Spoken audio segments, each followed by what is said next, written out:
សួស្តីបងប្អូនទាំងអស់គ្នាថ្ងៃនេះយើងមករៀនអំពីព្យញ្ជនៈខ្មែរទាំង33តួកកកុកខខខ្លាក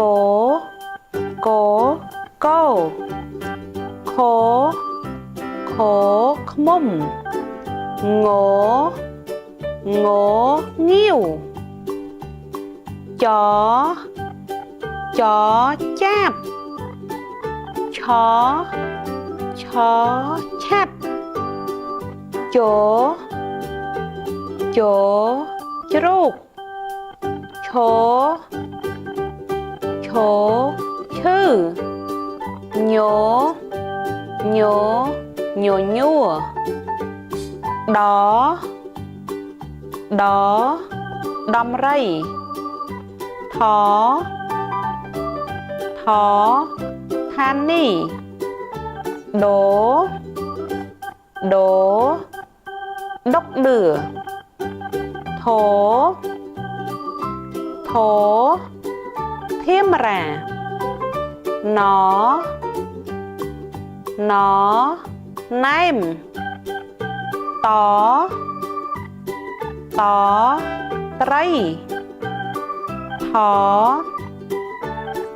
ថោត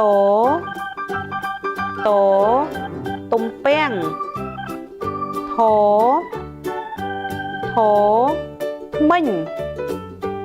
នំ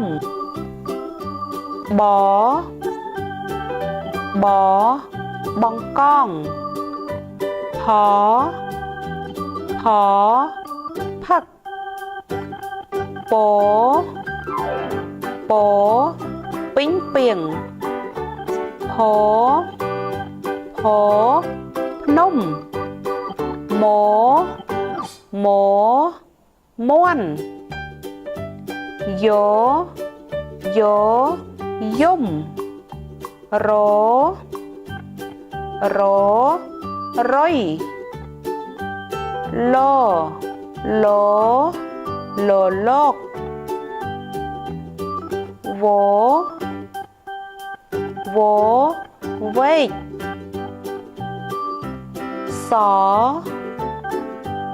សេះហ